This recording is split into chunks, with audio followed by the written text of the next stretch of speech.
안녕하십니까. 이번 시간에는 지난 시간에 이어서 반야바라밀의 법문을 계속하겠습니다. 교재는 159쪽이 되겠습니다. 어떤 것을 바라밀이라고 하는가?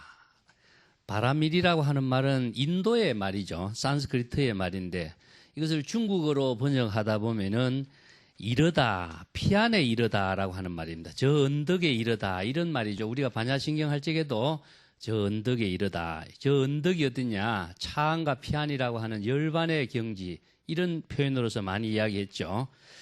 그래서 차안이라고 하는 말은 중생의 세계를 말하고 사바 세계를 말하고 있습니다. 피안이라고 하는 말은 열반의 세계를 말하고 있죠. 열반의 세계. 그 때문에 깨달음의 세계, 이것을 또 부처의 세계 이런 표현으로 하고 있죠. 그래서 차안과 피안이라고 하는 마음은 사실은 우리들의 마음 속에서 이루어지는 것이지 차안과 피안이라는 것이 따로 있는 것은 아니다 하는 것인데 여기서 차안에 있는 중생심의 마음을 피안으로서 연결해서 우리가 차안과 피안의 경지를 모두 초월하는 경지를 우리가 완전한 반야의 지혜로 실천하는 법문을 반야바라밀의 법문이라고 합니다. 반야에 대한 이야기는 지난 시간에도 좀 이야기했습니다만은 반야의 지혜라고 하는 말을 많이 쓰죠. 반야라고 하는 말을 쓰면 상당히 이해가 잘 안 되죠. 반야바라밀에. 이것을 뿌라주냐라고 그런다. 그래서 이것은 완전한 지혜. 완전하다라고 하는 것은 불심의 지혜를 완전한 지혜라고 합니다. 중생심으로서는 이 지혜를 작용할 수 없기 때문에 불심의 지혜라고 합니다. 그래서 이 반야의 지혜를 문수의 지혜라고 그러죠. 문수의 지혜. 반야의 지혜를 구족하는 것은 궁극적으로 무엇이냐 하면은 사바 세계와 열반의 세계를 모두 다 초월된 경지에 깨달음을 이루는 불심에서만 이루어지죠. 그래서 이 지혜를 체득하는 것이 반야바라밀이고 이 지혜를 완전히 자치나 흔적 없이 사용할 수 있는 능력을 갖추는 것을 우리가 부처님의 지혜, 부처의 삶이라고 이야기하는 겁니다. 그래서 반야바라밀의 법문은 해능이 불법의 대의를 체득하는 그 경지를 지금 자신이 설하고 있는 것이기 때문에 불법의 대의를 체득하지 못하면은 부처님으로서의 불보살로서의 지혜를 보살행으로서 바라밀의 실천, 완전한 지혜의 작용으로서 실천할 수가 없는 것을 강조하고 있는 겁니다. 그래서 요 조금 더 읽어보겠습니다. 자, 반야바라밀이라는 것은 완전한 지혜로서 저 열반의 언덕에 이른다는 뜻이다. 그 뜻을 알면은 마음에 일체의 중생심으로 작용하고 있는 생멸, 생사심을 여의지만은 어떤 경계에 집착하면은 마음에 생사, 생멸심, 중생심이 작용하게 된다. 이것은 마치 물에 파도가 있으면 이것은 차안이 있는 것과 같은 것이요. 경계를 여의면은 마음에 생멸이 없으니 이것은 마치 물이 모두 흘러가버린 것과 같아서 차안이 그대로 피안이 되는 것을 이것을 바라밀이라고 한다. 자, 여기에서 우리가 차안과 피안이라고 하는 그 사이에는 강물이라고 하는 것이 흘러요. 강물이 흐르는데 우리가 살고 있는 이 세계에서 볼 적에 차안, 피안의 세계가 깨달음의 세계 이렇게 나누어져 있죠. 이 중생심의 볼 적에는 강물이 흐르는데 이 강물을 건너기 위해서는 뭐가 필요합니까? 배가 필요하죠. 그래서 이 강을 건너기 위해서 한 방편으로서 제시한 것이 무엇이냐 하면은 방편 법문으로서 뗏목이라는 것이 불교에서 많이 이야기하죠. 강을 차안이라고 하는 중생심의 세계에서 피안이라고 하는 부처의 세계로 내 자신을 깨달음의 경지를 이루기 위해서 이 사바세계라고 하는 고해의 바닷물을 건너가기 위해서는 뗏목이 필요하다. 이 방편의 법문이 뭐냐? 부처님의 가르침이죠. 이 가르침을 통해서 차안에서 피안으로 건너가는 것인데 차안에서 피안으로 건너간다라고 하는 것이 강물이라고 하는 것이 있기 때문에 그런데 이 강물이 없어지면 어떻게 됩니까? 그대로 차안이 그대로 피안이 되는 것이죠. 이 차안과 피안이라고 하는 것은 나눔이 있을 수가 없는 그 경지를 말해요. 이것이 지금 뭐냐? 바라밀의 실천인데 궁극적으로는 차안과 피안이라고 하는 것이 모두 다 없어진 그 경지가 무엇이냐? 우리들의 불심의 세계다. 부처님의 마음, 불심의 세계가 되는 그 경지는 차안이나 피안이나 이것이 있을 수가 없어요. 그래서 반야의 지혜라고 하는 것은 뭘 실천해야 된다면 공의 실천이라고 그랬죠. 공이라고 하는 것은 무엇이냐 하면은 중생심으로 생각하고 있는 차안과 피안이라고 하는 구별, 분별심, 차별심을 비우는 것이죠. 비웠을 적에 내 마음이 중생심을 비우니까 자신의 모든 마음이 불심이 되겠죠. 불심으로서 지혜 작용을 하는 것이 무엇이냐? 이것이 반야바람이다. 이 지혜라고 하는 것은 불심으로서 지혜 작용하는 것이 바로 부처의 모습이다. 그래서 임재록에도 보면 부처는 무엇이냐 하면 마음이 청정한 것이다. 마음이 청정하기 때문에 청정한 마음으로 지혜로운 삶을 자유자재하게 작용하는 그 모습이 바로 부처의 모습이다. 이렇게 이야기하거든요. 그래서 우리가 부처가 무엇인가 하는 말을 한마디로 이야기해 본다면 부처를 형상으로 모양으로 부처를 생각한다면 영원히 형상과 모양에 걸려져 있는 자신의 세계가 이루어지지 자유자재하고 자기 자신이 부처의 반야의 지혜로서 작용할 수 있는 부처는 안 되겠죠. 그래서 이제 무상 우주 법문을 이야기합니다. 금강경에서 일체의 모양을 초월하고 일체의 경계에 머무름이 없는 경지가 되어야 자기의 불심의 지혜 작용으로서 자신의 삶을 살게 되는 것이다. 이것서 지혜 작용이 무엇이냐 하면은 업을 남기지 않는다는 이야기입니다. 그래서 업을 남기지 않기 때문에 청정한 삶이 이루어지고 있는 것이다. 그래서 청정한 마음에서 반야의 지혜로 작용하는 것을 완전한 지혜, 이런 말로서 반야바람이라는 말을 써요. 그래서 반야신경에서 울지 볼 때에는 반야의 지혜라고 하는 것은 지혜의 완성을 실천하는 것이다. 이렇게 하면 좀 표현이 좀 곤란하죠. 우리말로는. 우리말로 한다면은 부처님의 마음으로 중생심을 초월한 불심의 지혜를 완전히 작용을 하는 것이다. 작용은 어디에서 한다고 그랬습니까? 제가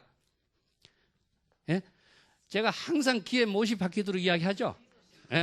항상 지금 여기 자기의 일을 통해서 이 불심의 지혜 작용이 이루어지기 때문에 그럼 부처는 무엇이냐? 내가 지금 여기에 중생심을 초월한, 중생심을 텅 비운 반야의 지혜로서, 불심의 지혜로서 지금 여기 자기의 일을 반야의 지혜로서 보살도의 행을 하는 것이고 원력의 행을 하는 것이고 자기의 지금 해야 할 일을 하는 것이죠. 이것이 바로 청정한 마음으로서 지혜 작용으로 일을 하기 때문에 이 일은 업장을 남기지 않는다. 업장을 남긴다면 중생심이 되겠지만은 청정한 마음이기 때문에 삼업 청정한 반야의 지혜의 작용이 이루어지기 때문에 업장이 남기지 않는다. 그래서 항상 청정한 깨끗한 삶을 실현하고 있는 모습이다. 이걸 우리가 반야의 지혜로서 완전한 지혜를 작용하는 그것을 반야바라밀이라고 한다. 반야바라밀이라고 하는 참된 의미를 여러분들이 바로 이해를 하셔야 됩니다. 반야바라밀이 뭔가? 항상 이 생각만 갖고 있으면은요, 우리가 반야바라밀의 생활을 할 수가 없어요. 그래서 항상 불심의 지혜로서 항상 삼업 청정한 삶을 지금 여기 자기 일을 통해서 보살행의 일, 원력의 일, 자기가 지금 해야 할 일을 실현하는 것이 바로 반야바라밀의 실천인 것이다. 그걸 명심을 해 주시기 바랍니다. 자, 어리석은 사람은 입으로 반야바라밀을 애우지만은 지혜 있는 사람은 오직 마음으로 반야바라밀을 실천할 뿐이다. 자, 여기에서 반야바라밀의 실천에서 이제 중요한 말이 한 생각이 일어날 때 번뇌 망념이 생기지만은 그 망념은 곧 진실로 망념이라고 하는 것이 존재하고 있는 것은 아니다. 망념이 있다고 생각하는 것 자체도 뭡니까? 착각이죠. 이거 반야의 지혜라고 하는 것은 일체가 텅 비어 청정한 경지인 것이지 번뇌 망념이나 부처님의 지혜나 따로따로 존재한다고 생각하면 안 돼. 그래서 반야신경에서 무지영무득이란 말이 있죠. 고정된 지혜라고 하는 것도 없어요. 반야의 지혜라고 하는 것도 고정된 상태로 있는 것이 아니다. 그러면 반야의 지혜라고 하는 것이 고정된 상태로 있는 것도 아니고 그것을 얻을 수 있는 것도 아니라면 무엇이냐? 작용하는 데 있는 것이다. 자기가 지금 쓰는 데 있는 것이라는 겁니다. 내가 전에도 이야기했죠. 우리가 마음 찾는 공부를 하면은 참선 공부니 불법 공부는 잘못하고 있는 것이다. 마음 쓰는 공부를 해야 제대로 한다. 그랬죠? 그래서 마음 찾는 공부는 찾는 대상을 향해서 평생 헤매다가 말게 돼요. 찾을 수 있는 대상이 있느냐, 얻을 수 있는 대상이 있느냐, 없어요. 없는데도 번뇌 망념으로 착각으로 얻으려고 헤매고 있는 모습이거든요. 그럼 마음 쓰는 공부는 뭐냐? 지금 여기 자신이 중생심을 벗어나서 불심으로 반야의 지혜로 지금 여기에 깨달음의 삶을 보살행으로서 실현하는 이것이 바로 반야바라밀의 실천인 것이다 하는 겁니다. 한 생각 한 생각에 반야바라밀을 실천하는 것이 곧 진실된 깨달음이 있는 것이요. 이 법을 반야바라밀에 실천하는 법을 깨닫는 자는 반야의 법을 깨닫게 되고 반야의 실행을 닦아야 하는 것이다. 실행을 하지 않는 자는 곧 범부요 일념으로 수행하면은 법신이 자기의 지혜에 작용하는 그것이 바로 부처와 똑같은 경지에 있는 것이다. 자, 여기에서 반야의 지혜를 작용하기 위해서는 우리가 불법을 배워야 되는 겁니다. 그러면 아무것도 불법도 모르는 사람이 내가 지금 작용하고 있는 이 마음이 마음씀이 중생심인지 불심인지 판단 능력이 없는 사람이 반야의 지혜를 실천한다고 할 수 있겠느냐? 불가능하겠죠. 그래서 해능이 맨 처음에 제시하고 있는 것이 뭡니까? 불법의 대의라고 하는 말을 썼죠, 항상. 불법의 대의를 깨닫는 공부가 반야의 지혜로 불심으로서 자신이 반야의 지혜를 작용하는 반야바라밀의 실천을 할 수 있는 올바른 가르침을 확고히 자기 것으로 만들 때 가능한 겁니다. 불법의 대의가 뒷받침되지 않는 반야바라밀의 실천이라는 건 있을 수가 없어요. 이 때문에 중생심인지 불심인지 스스로 판단할 수 있는 능력이 없는 사람이 어떻게 반야바라밀을 실천할 수가 있느냐. 그래서 반야바라밀을 실천하는 것은 반야의 지혜를 자신의 중생심을 초월해서 불심으로 자신의 깨달음의 생활을 삼업청정한 신구의 삼업이 청정한 일체의 중생심으로 업장을 남기지 않는 그 부처의 지혜 작용을 실현할 수 있는 능력이 확고히 자신이 구족해야만이 이것을 가능하게 하는 겁니다.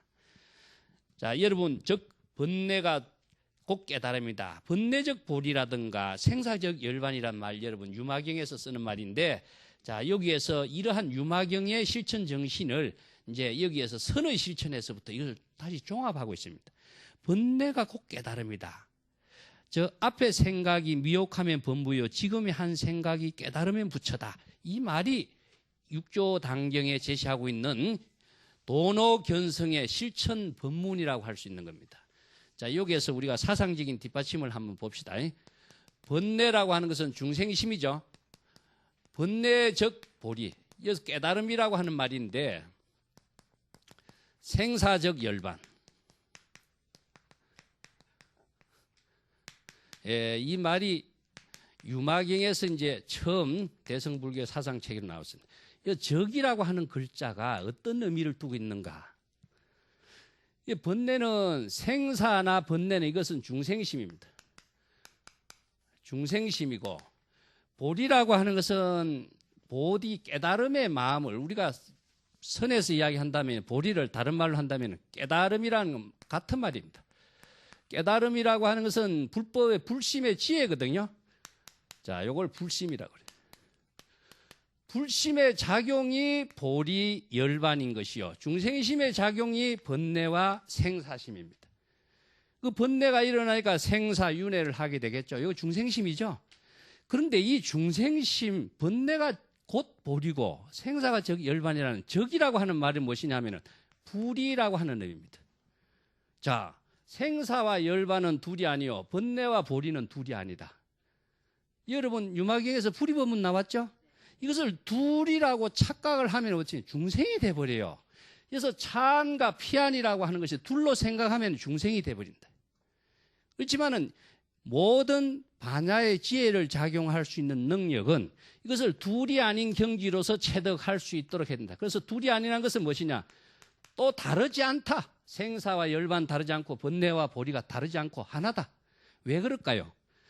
중생심과 불심의 작용이 중생심이 곧 바로 불심이기 때문에 그러면 우리가 이런 경우가 있죠. 중생심이 따로 있고 불심이 따로 있다고 생각한다면 이건 중생이에요. 그죠?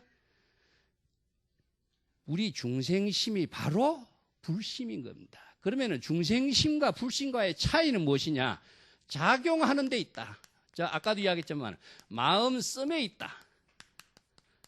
마음씀에 있는 것이지 중생심의 마음이 따로 있고 불심의 마음이 따로 있는 건 아니다 이겁니다. 아시겠어요? 이게 불법인 거예요. 그렇기 때문에 일체 중생이 모두 다 부처가 될 수 있는 것이지, 부처가 될 수 있다는 것은 중생심의 마음을 비우고 불심의 마음을 쓸 때 부처가 되는 거예요. 그럼 중생심 마음, 불심의 마음이 따로 둘이 아니기 때문에 이것을 불이 또 다르지 않는 법문. 자, 이것을 다른 표현을 한다면 일이라고 하는 말도 똑같은 말입니다. 똑같은 말이에요. 그래서 이어서 적이라고 하는 말은 불이나 일이나 같은 말인데 번뇌가 곧 바로 깨달음이요. 생사가 적 열반인데 중생은 생사와 열반을 둘러보지만 부처는 어떻습니까? 생사와 열반을 하나로 본다. 왜냐? 본래 생사도 따로 존재하는 실체가 아니고 열반도 따로 존재하는 실체가 아니다. 본래 중생심 하는 것이 고정된 실체로 존재하는 것이 아니고 부처의 마음이라는 것도 고정된 실체로 존재하는 것이 아니다. 없지요. 그렇다면은 우리의 마음씀이 중생심으로 번뇌 망념의 작용이 일어났을 때 생사 번뇌 망념이 일어나면 내 마음이 중생심이 되지만은 내 마음을 중생심으로 작용한 이 마음을 비우면은 내 마음이 바로 깨달음이 되고 열반의 경지가 바로 돼버리는 거예요. 그래서 한 마음으로 자신의 마음이 중생심에서 불심으로 전환이 되죠. 이걸 도노견성이라 그래요. 자, 육조당경에서는 이러한 도노견성의 방법을 어떻게 이어서 설했느냐. 제가 누누이 이야기했습니다. 앞에 일어나는 생각은 뭡니까? 번뇌망념이에요. 번뇌망념을 자각하는 것은 무엇이냐? 불심이다. 자, 이것을 선에서는 제가 연기적각이라 그랬죠? 예, 이것을 지금 설하고 있습니다. 육조 해능이 자, 도노견성하는 법문을 이 한마디로 있어. 여기 해놨습니다. 앞에서 일어나는 생각이 무엇이냐? 번뇌망념이요. 미혹한 범부요. 지금 한 생각, 후념이 깨달음의 부처다. 자, 여기서 망념이 일어난 사실을 자각하는 것이 바로 깨달음, 부처의 마음이다. 그 망념은 중생심의 마음이죠. 망념이 중생심으로 일어났지만은 중생심에 일어난 사실을 내가 자각했을 때 내 마음은 바로 부처의 마음으로 전환이 되어버리죠. 이것이 도노견성을 이루는 구체적인 방법이다. 그래서 이 선을 자각의 종교라고 이야기하는 겁니다. 남이 이 깨달음을 제시해 줄 수 있고 건네줄 수 없어요. 자기 자신만이 할 수 있는 거죠.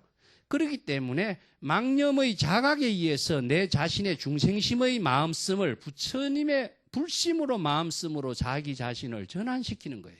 전환시킬 때에 자신의 마음이 불심으로서 열반의 경기로서 자신의 지금 여기 깨달음의 생활을 삶을 원력의 삶으로 실현하는 그것이 무엇이냐? 반야바라밀의 법문인 것이다. 반야바라밀의 법문이 우리가 구체적으로 일상생활 속에서 자신의 자각적인 깨달음으로 실현할 수 있는 법문을 지금 해능이 전하고 있는 겁니다. 이것을 모르면은요, 도노견성하고 반야바라밀의 실천 법문을 할 줄 모른다면은 육조당경 공부를 우리가 잘못하는 것이 되겠죠.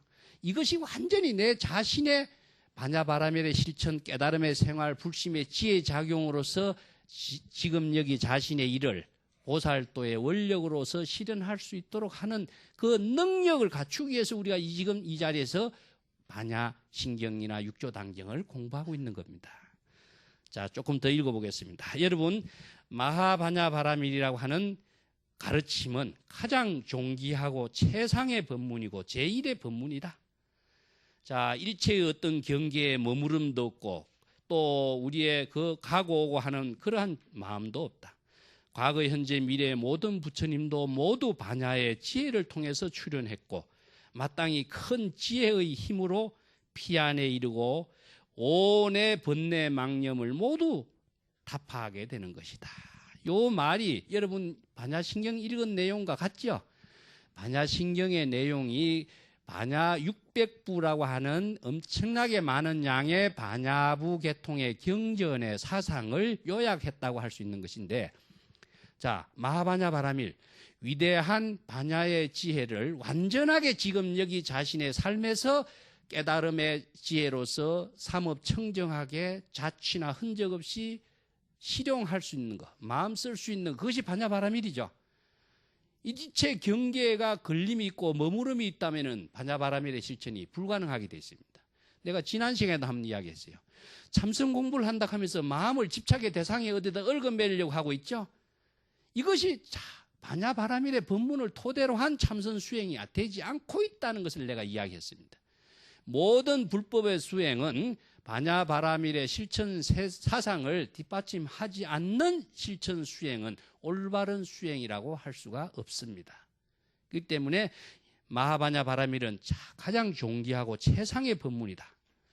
자, 무주, 무상의 법문. 이거 하나만 여러분들이 정확하게 이해를 해야 올바른 반야의 지혜로서 반야바라밀의 실천을 할 수 있는 것이고, 또 반야바라밀의 실천은 궁극적으로 자기 자신이 일체의 업장을 초월해서 불심의 지혜로서 깨달음의 생활을 실현할 수 있는 능력을 갖추는 생활이 되도록 하는 것입니다. 또 이 금강경의 구절을 또 요약해놨습니다. 자, 마하반야바라밀의 법문이라고 하는 것은 최고로 존귀하고 최상의 법문이고 제일 그 무엇보다도 근본이 되는 최상승인 반야의 법을 찬탄한 말이다. 이러한 최상승의 가르침을 수행한다면 틀림없이 성불한다. 금강경에서 이 금강경의 가르침이라는 것은 대성의 원력을 세운 사람들을 위해서 설법한 것이요, 최상승의 근기와 원력을 세운 사람들을 위한 설법이라고 누누이 강조하죠.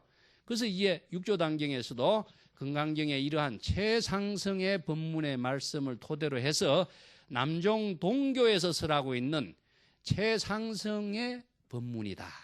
그 최상승의 법문이라는 것이 뭡니까? 불교의 가르침이 수없이 많이 있지만은 그 일체의 모든 법문보다도 가장 수성하고 훌륭한 가르침이다 하는 것입니다. 그래서 우리가 소성, 대성, 여기에다가 최상승 이런 말을 또 갖다 붙여요. 자, 여기에서 이러한 분류 방법은 무엇일까요? 궁극적으로는. 왜 똑같은 사람이 소성의 법을 따르고 대성의 법을 따르고 최상승의 법을 따르느냐? 요 뒤에도 나옵니다만은 왜 이렇게 법문을 할까? 이것을 선에서는 향상일로라 그럽니다. 예, 끊임없이 자기의 가능성을 실현하기 위해서는 소성에 머물러도 안 되고 대성에 머물러도 안 돼. 최상성에 또 머물러서도 안 되는 거예요. 어떠한 가르침이 있더라도 이 가르침의 법문은 더 차원이 높은 가르침으로 더 좋은 훌륭한 가르침으로서 많은 법문이 나오는데, 아무리 훌륭한 가르침의 법문이 나올지라도 그 법문에 머물러 버리면 어떻습니까?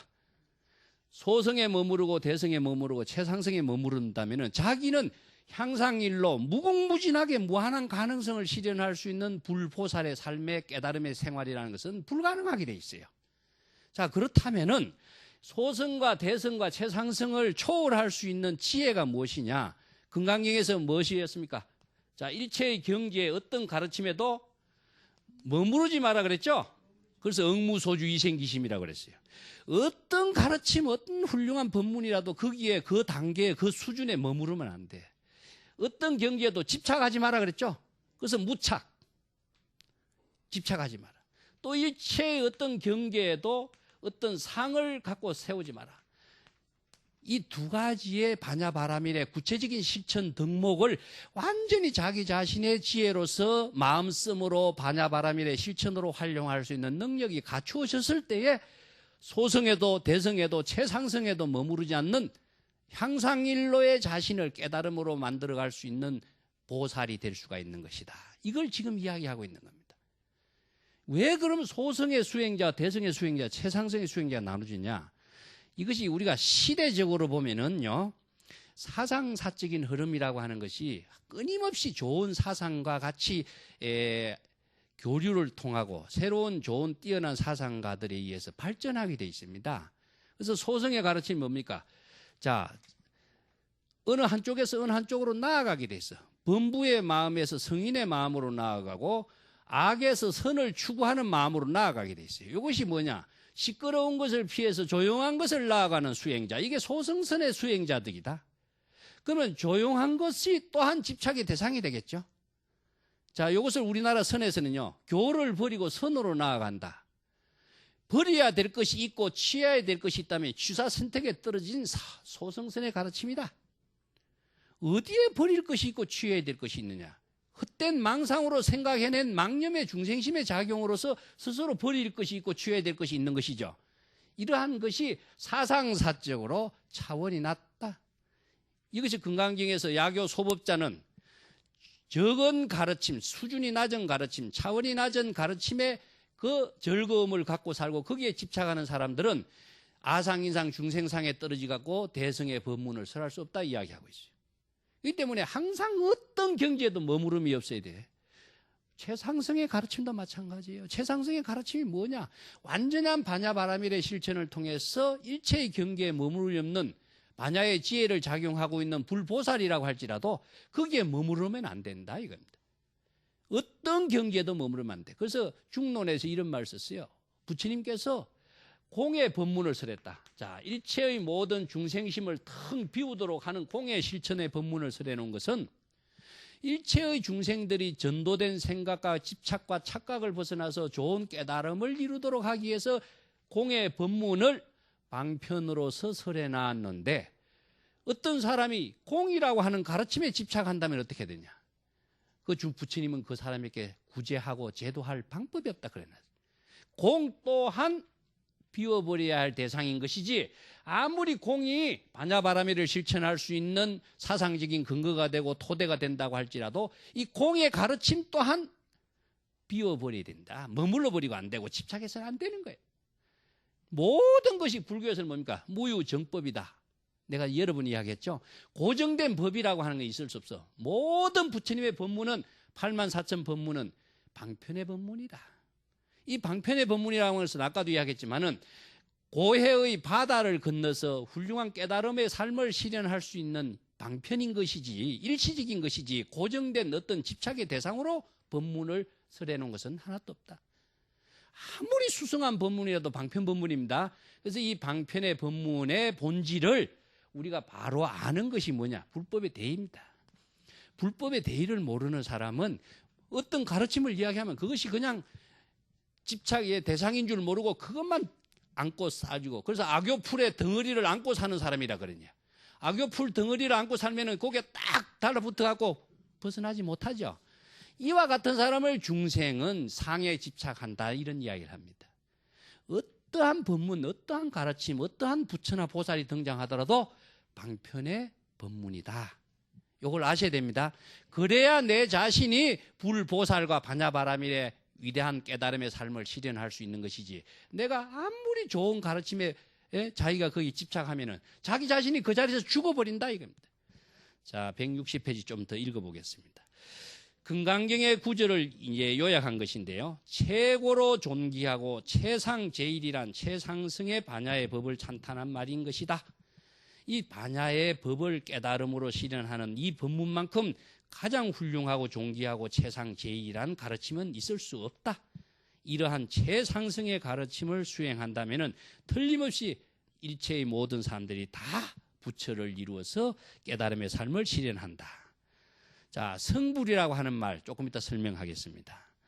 가고 옴도 없고 머무름도 없고 또한 왕래가 없다고 하는 것, 이것이 바로 선정과 지혜가 하나로서 일체 법의 망념을 일으키지 않는 것이다.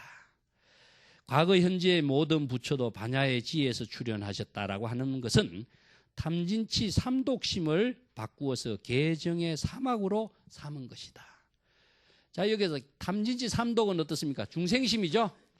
중생심을 불심으로 전환하는 것이 제가 뭐라고 했습니까?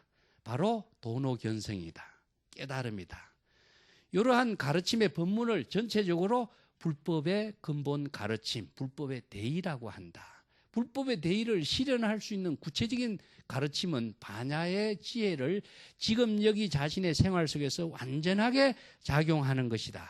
완전하게 마음씀으로서 삼업청정한 삶을 실현하는 것인데 성불이라고 하는 말을 한번 좀 이번 시간에 또 정리를 다시 한번 해보겠습니다. 부처가 되었다라고 하는 말죠. 우리가 성불 하십시오 인사를 많이 쓰는데 부처가 되다 하는 말을 육조 단계에서는 작불이란 말이 나왔죠. 부처가 되도록 하는 거.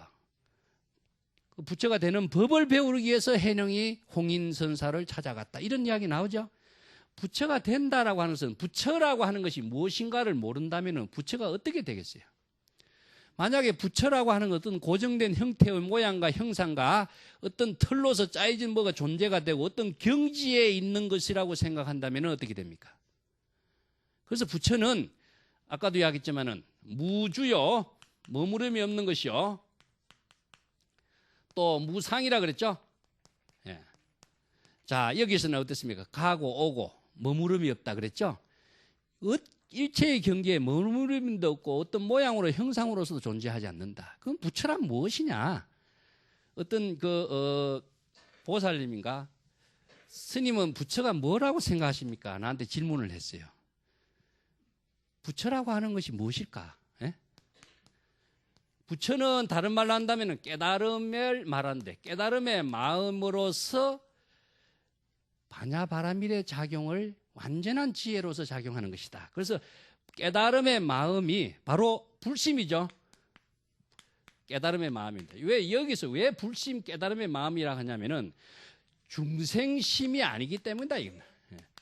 중생심에서 불심으로 전환돼야 된다. 이걸 전환하는 방법을 아까도 뭐라 했습니까? 망념이 일어나면은 망념이라는 사실을 자각하는 것이죠. 자기 자신이 중생심을 불심으로 전환시키는 것, 불심으로 자신을 바꾸는 작업은 자기 자각에서만 이루어져요.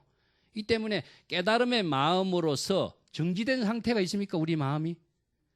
깨달음의 마음이 있으면 깨달음의 마음이라고 하는 그 마음을 공이라고 하는 경지라든가 아니면은 또 다른 부처의 경지라든가 이렇게 해서 마음을 여기다 연결시키는 어땠습니까? 깨달음의 마음이 공에 집착이 또 돼버리겠죠? 그러면 무상무주의 어떤 대상에 머물러 버리고 모양에 머무른다면은 부처의 마음이 또 어떻게 됩니까? 중생이 돼버리죠. 그렇기 때문에 마음이라고 하는 부처의 마음이라는 게 고정된 상태로 있을 수가 없다 이겁니다. 그럼 부처의 마음이라고 하는 것이 작용으로서만 이루어지는 것이죠. 그래서 언제 작용해야 되냐? 항상 지금 여기에 자기의 일을 통해서 작용하고 있다. 작용. 그래서 내가 마음을 찾는 공부가 잘못됐다라고 하는 거예요. 마음을 찾을 대상을 놓고 찾아봐서 평생 찾아도 찾아지질 않아. 그렇다면 무엇이냐? 내 중생심의 마음씀을 자각을 통해서 불심으로 전환해서 반야바라밀의 지혜로 지금 여기 자신의 일을 불심으로서 작용하는 이것이 바로 부처다. 부처는 어떤 고정된 형태나 모양의 실체가 있는 것이 아니죠. 어떤 단계로서 이루어진 것도 아니죠. 자신의 마음씀에 의해서 이루어진데 이 마음씀이 반야의 지혜로만 이루어졌다. 그래서 반야의 지혜라고 하는 것은 우리가 문수의 지혜를 반야의 지혜라고 해요. 그래서 반야의 지혜라고 하는 것은 뿌라주냐라고 하는 말 자체가요. 여성명사입니다. 이 언어가. 여성명사라고 하는 것이 뭡니까? 문수는 제불의 어머니라고 이렇게 표현을 많이 했어요. 그러면 보현은 제불의 아버지라고 표현하죠. 일체의 모든 부처의 어머니라고 하는 표현은 반야의 지혜를 체득함으로 해서 문수의 지혜가 체득됨으로 해서 부처가 되는 겁니다. 반야의 지혜를 체득하지 못하면 부처가 될 수 없어요. 그렇기 때문에 문수는 일체의 모든 부처를 생산하는 어머니와 같은 역할이다. 그래서 이 뿌라주냐라고 하는 여성명사로서 여성명사는 뭡니까? 문수를 어머니라고 하는 표현하는 이유는 여성명사의 모는 무엇이냐? 생산 능력이 있다 이겁니다. 문수의 지혜를 체득해야만이 부처가 되는 것이죠. 그렇기 때문에 반야바라밀의 실천을 통해서 부처의 지혜 작용이 실현되는 것이지 반야바라밀의 실천, 일체 번뇌 망념을 중생심의 망념을 다 비우는 공의 실천을 하지 않고서는 반야의 지혜의 작용을 실현할 수가 없게 되는 것이다. 그래서 문수를 제불의 모든 부처님의 어머니다라고 이런 표현을 그래서 하는 겁니다. 이 때문에 반야바라밀이 불법 수행, 불법의 대의를 체득하고 반야의 지혜로서 불보살로서 불심의 지혜 작용을 전개할 수 있는 모든 주체가 되고 모체가 된다라고 하는 사실을 알아야만이 우리가 불보살로 살고 깨달음의 삶으로서 실현할 수 있는 것이다. 해능이 처음에 개송을 지어서 신수와 개송을 지어서 조사의 지위를 다투는 그 드라마틱한 이야기도 반야의 지혜를 체득한 불법의 대의를 체득한 그 능력을 가지고 개송을 지었기 때문에 조사가 될 수 있는 것이지, 불법의 대의도 모르고 반야의 지혜를 구족하지 못한 사람이 단순하게 개송 하나 지었다고 조사가 될 수 있는 건 아니다 이겁니다.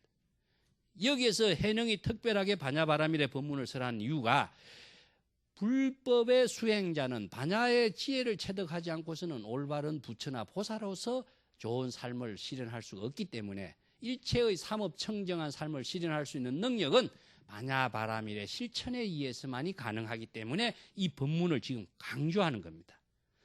그래서 162페이지 한번 보겠습니다. 여기에서 조금 전에 일어났던 번뇌 망념은 중생심이요, 번뇌 망념을 자각하는 것은 불심이다, 이런 말, 후념을 생각하는 것은 불심이다 그랬죠. 이 육조단경을 공부를 하면서도 이 문제를 가지고 도노견성의 문제로서 이야기해 주는 사람이 참 드물거든요. 제가 육조단경을 참 많이 여러 번 강의를 하고 연구도 하면서 해능이 구체적인 실천 방법이 이 한마디에 집결되어 있는 겁니다. 자, 도노견성할 수 있는 구체적인 실천 방법은 이 해능이 법문 여기에 다 집결되어 있어요. 이것을 통해서 해능의 법문이 자기 자신이 불심으로 깨달음으로 전환할 수 있고 도노견성할 수 있는 구체적인 방법을 우리가 완전히 체득을 해야 돼. 체득하지 못하면은 반야의 지혜로서 실할 수가 없는 것입니다.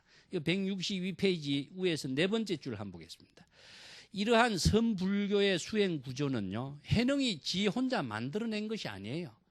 대성기실론 등에서 제시했고, 이러한 대성기실론의 사상과 천태지혜, 마하지간 등에서 주장하고 있는 법문의 내용을 종합해가지고 남종선의 도노견성의 법문으로 반야바라밀에 실천할 수 있는 완전한 선의 사상적인 실천체계를 정립한 사람이 하택신해라고 하는 분이 있습니다. 하택신해의 법문에 이것이 정리가 되어 있어요. 그걸 제가 조금 읽어보겠어요. 자, 여러분 수행하고 있을 때는 마음에서 만약 망념이 일어나면은 망념이 일어난 사실을 깨닫도록 하라. 망념이 없어지면은 깨달음 또한 스스로 없어지는 것이니 이것이 바로 무념의 경지인 것이다. 또한 망념이 일어나면은 망념이라는 사실을 자각하도록 하라. 망념도 자각도 모두 없어지면 이것이 바로 본성의 무주심인 것이다. 자기의 불심이 일체의 경계에 머무르지 않는 경기라고 그랬죠. 여기서 해능이 여기서는 전념은 망념이고 후념은 망념을 자각한 불심을 말하고 있습니다. 이것이 이제 도서라든가 좌선이라든가 또 임재의 어록에서도 이미 일어난 번뇌 망념을 내버려두라. 망념이 일어난 사실을 자각했을 때 자기가 깨달음으로써 자신이 깨달음의 삶을 실현할 수 있다. 임재의 법문에서도 이 법문을 중심으로 해서 자선 실천의 방법론을 제시해요. 이러한 자선 실천의 방법론을 체득한 사람은 10년이나 행각한 수행자보다도 더 수성한 수행자라고 할 수 있다. 임재가 이렇게 이야기하고 있어요. 자, 조사선의 수행 체계가 이러한 남종선의 사상 체계를 그대로 개송하고 있는 겁니다. 이런 점들을 우리가 자선 수행, 참선 수행, 자각의 수행, 또 다른 말로 한다면은 반야바라밀의 지혜를 체득하는 그 깨달음의 실현을 할 수 있는 그러한 능력을 구족하는 공부가 반야바라밀의 법문이다라고 하는 것을 강조하고 있습니다. 자, 164페이지에 좀 넘어가겠습니다. 164페이지 맨 위에 보면은요, 삼독심을 개정의 사막으로 바꾼다. 요 말도 전부 다 자각을 통한 자신의 마음을 전환시키는 공부라고 할 수 있습니다. 아까도 제가 이야기했지만은 중생심을 불심으로 전환하는 것이 우리가 도노라고 그랬죠. 자, 여기에서 중생심으로서 필요한 것이 무엇이냐 하면은 탐진치 삼독입니다. 탐진치 삼독을 우리가 중생심으로서 아니면은 오욕이라든가 오욕망이라든가 이런 것이 중생심의 작용이죠. 이 중생심으로서 이 작용은 전부 다 뭐와 연결됐냐? 업으로 연결되어 있기 때문에 이러한 중생심의 삶을 불심으로 바꾸자. 불심으로서의 구체적인 실천 덕목은 뭡니까? 계, 정, 해죠. 개는 인격을 만들고 자기의 삶을 좋은 방향으로 만들어갈 수 있는 모든 힘을 개, 수계를 받는 것이죠. 선정과 지혜는 나눌 수가 없습니다. 그래서 우리가 정해는 하나로서 하는 거예요. 다 마음으로서 열반의 경지가 되었을 적에 반야의 지혜가 작용하는 것이기 때문에 열반 묘심이 바로 선정과 지혜를 닦는 공부예요. 그래서 우리가 중생심에서 불심으로 전환됐을 적에 바로 개정의 사막이 바로 실현하게 돼 있어요. 그렇기 때문에 중생심에서 불심으로 바꾸는 것을 뭐라고 했습니까? 망념이 일어난 사실을 자각했을 때에 어떻습니까? 도노견성이 된다 그랬죠. 도노견성의 자각에 의해서 내 자신의 중생심을 불심으로 전환하게 됐죠. 그러면 중생심으로 작용하고 있는 탐진치, 삼독, 오욕망이라든가 일체의 차별, 분별심으로 업을 짓는 내 마음이 전부 다 어떻게 됩니까? 다 비워지게 되겠죠? 다 비워지게 되고 내 마음은 개정의 사막의 보살의 마음이 되겠죠. 자, 이것도 똑같은 구조예요. 그렇기 때문에 우리의 마음 씀에 의해서 중생심을 불심으로 바꾸는 것. 이 방법의 방향과 방법이라든가 이러한 사상 체계를 우리가 바르게 공부하는 것이 불법의 대의이고 구체적으로 자기가 깨달음의 생활을 실천하는 것이 무엇이냐? 우리가 깨달음의 생활이 되는 거예요. 그 깨달음이라고 하는 것이 아주 추상적이거나 자기의 생활과는 전혀 관계없고 부처나 보살만이 하는 것처럼 생각한다면 이것은 불법의 대의를 모르기 때문에 그런 이야기를 하는 것이죠. 깨달음의 생활은 지금 여기에서 이루어지고 있는데 깨달음의 생활은 자신의 중생심을 탐진치 삼독으로 작용하고 있는 중생심을 자신의 불심으로 전환했을 때에 깨달음의 생활은 이루어지죠. 그러면 중생심이 불심으로 전환됐을 때 불심은 정지 상태가 되겠습니까? 안 되겠죠. 정지 상태가 되고 어떤 대상으로서 불심에서 연결시켜 놓으면 불심이 바로 중생심이 또 돼버려요. 그래서 우리의 마음은 시시각각 찰나찰나에 중생심으로서 불심으로, 불심에서 중생심으로 이렇게 왕래하고 있는 겁니다. 그런데 왕래하고 있는 거처나 주처라고 하는 것이 실체로서 존재하는 것은 아니거든요. 망념 속에서 왔다 갔다 하는 것을 생사윤회라고 이야기해요. 그래서 번뇌 망념 속에서 생사윤회하고 있는 이 마음을 우리가 중생심이라고 하는데 이 중생심을 자기의 불심으로 전환하는 것은 번뇌 망념이 일어난 사실을 자기의 마음을 관조하는 자신의 마음을 스스로 관찰했을 때에 내가 지금 차별, 분별심의 시기, 질투의 탐진치, 삼독에 헤매고 있는 자신의 마음을 관조했을 때에 자신의 마음이 중생심이라는 사실을 자각할 수 있어요. 남이 지적해 줄 수 없어요. 그래서 불림 문자예요. 이심전심으로 남이 전해주는 것도 아니에요. 본인만이 할 수 있는 그 깨달음의 생활이다. 그래서 불심으로 전환해서 불심으로서 개정의 사막의 생활이 되는 것은 아까도 이야기했지만은 항상 지금 여기 자기의 일을 통해서만이 깨달음의 생활을 이루어낼 수 있습니다. 이것이 우리가 반야바람이다. 자, 반야바람이를 완전한 불심의 지혜 작용이다. 이걸 정리합시다. 완전한 불심의 지혜다. 이 완전하다라고 하는 것은 여기에서 절대적인 입장을 말해요. 불심으로 완전히 전환된 불심의 지혜 작용인데 이것은 언제 이루어지느냐? 항상 지금 여기에서 자기의 일을 통해서 이루어지는 것이다.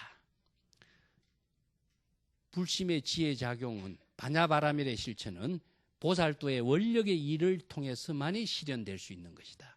이것이 반야바라밀의 구체적인 실천 정신이다. 이걸 명심하시고 오늘은 이것으로 마치겠습니다.